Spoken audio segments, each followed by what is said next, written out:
Koleksi tas Ibu Sandra Dewi disorot Kejagung. Harganya mengalahkan gaji pensiunan presiden.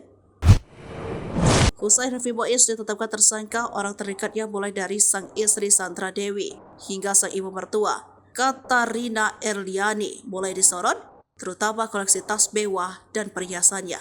Baru-baru ini selera fashion mertua Harvey Mois jadi bahan perbincangan. Sebab harta tas Ibu Sandra Dewi mengalahkan gaji pensiunan Jokowi Widodo per bulannya. Diketahui uang pensiun presiden dan wakil presiden diatur dalam Undang-Undang 7 tahun 1978. Menurut aturan presiden menerima gaji pensiunan sekitar 30 juta rupiah. Jumlah itu masih kalah dengan tas mewah milik Ibu Sandra Dewi. Berikut adalah beberapa koleksi tas branded Ibu Sandra Dewi. Fendi. Tas dari brand Fendi dengan seri Pickable ECU tote bag White Cow ini pernah dipakai Ibu Sandra Dewi saat di Melbourne, Victoria, Australia pada 3 Juli 2023 lalu. Diperkirakan harganya 91,9 juta rupiah lebih. Yang kedua, Dior.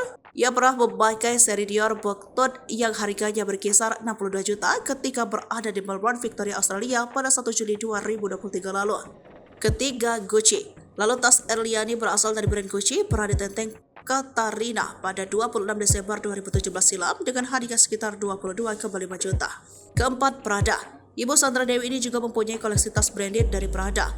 Pada 2 Agustus 2015, ia pernah menunjukkan tas berseri Prada Tessuto Black Nylon Tote Cihawi Satchel yang berharga juta rupiah. Koleksi tas mewah dari Katarina ini menjadi sorotan sebab pihak Kejaksaan Agung mengusut hal-hal berkaitan dengan tindak pidana pencucian uang. Sebab Agung Kuntadi, Jaksa Agung Muda Tindak Pidana Khusus Kejagung, dilansir dari kompas.com 1 April 2024 mengatakan Harvey ditetapkan sebagai tersangka dan akan diusut lebih lanjut terkait keterlibatan lainnya.